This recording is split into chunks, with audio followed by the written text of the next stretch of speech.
The Houston Texans, surprisingly, 1-1. Home game Thursday night.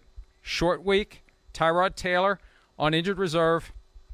And David Culley, the coach of the Texans, confirmed today that rookie Davis Mills, not Mills Davis, Davis Mills will be starting at quarterback in place of Tyrod Taylor. No Deshaun Watson. And Davis Mills wasn't horrible when he got thrust into action at halftime of Sunday's loss to the Browns. He gets a chance to prepare. The problem is he only has Monday, Tuesday, Wednesday to prepare for that Thursday night game. And, the Panthers' defense is pretty damn good. So this is baptism by fire for Davis Mills, who gets a start in the NFL before Justin Fields and before Trey Lance, Charean.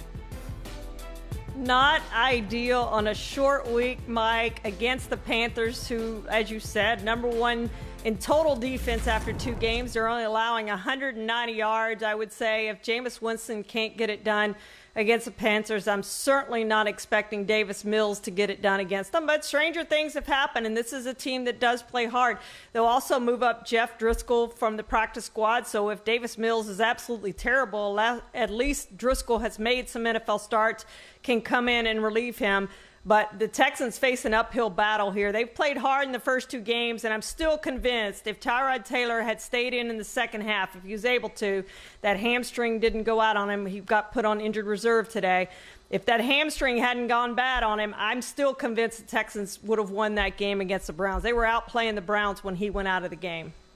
And there was a time not that many years ago when IR meant you were done for the year. Then they came up with modified procedures where certain players could come back after 8 weeks. Now, the COVID rules from 2020 carried over to this year for maximum roster flexibility. 3 weeks is what you have to miss when you're placed on in reserve. He'll be eligible to return 3 weeks from today, and that's good news for the Texans if he's indeed healthy. John McClain of the Houston Chronicle reported yesterday it's a 4-week absence for Tyrod Taylor. Anytime after 3 weeks, he's free to return. They can fill his roster spot and basically stash him while he recovers, which is helpful for the Texans because they're devoting a roster spot already to the guy who isn't going to play this week or any week for the Texans this year, Deshaun Watson. And I talked about this earlier today with Rich Eisen. We talked about it yesterday. If I'm a Texans fan, I'm beside myself that it's somehow this relationship in less than a year got to the point where this guy that has been paid an entire armored car full of money is just not available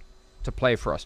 Regardless of how it got here, the fact that it's happening has to be a source of immense torment for Texans fans. And Charean, it would make me, if I were a customer of the Texans, think long and hard about opting out entirely for this year, not going to any games, and not even watching the games. I don't care.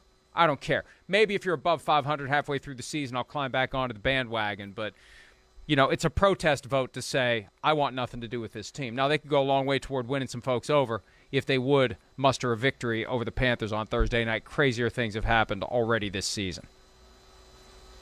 Well, and Mike, this isn't a short rebuild. I mean, I've talked a lot about the 30 players with 5 years of experience or more that they've signed, a lot of those on 1-year contracts.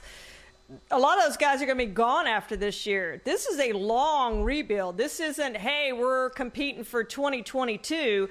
This is 2023, probably 2024, maybe 2025.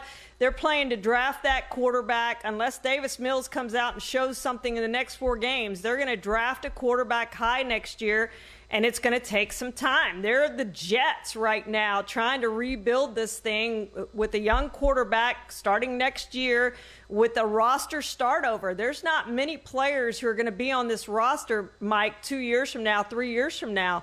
This is a total roster rebuild. So this is a long, long process for the Texans, and their fans have waited a long time to see them get close, which they did. It's hard to believe they were up 24-0 on the Chiefs a couple years ago, and now here they are with this total rebuild in the NFL. Yeah, absolutely. And I got to give Nick Caserio credit for putting a competitive team together with all of these various veterans. However, if the goal is to have dibs on whoever the best quarterbacks may be coming out in the draft, you don't want to win too many games. You're going to have extra draft picks when you move Deshaun Watson, but still, you would like the one that you earn to be as high as possible because you're not going to the playoffs. Now, it's too early to assume they won't, Maybe they will. Maybe they'll lay the foundation to be competitive next year. I like what they've done so far. We'll see what they do moving forward. Hi, I'm Mike Tirico, and thanks for watching.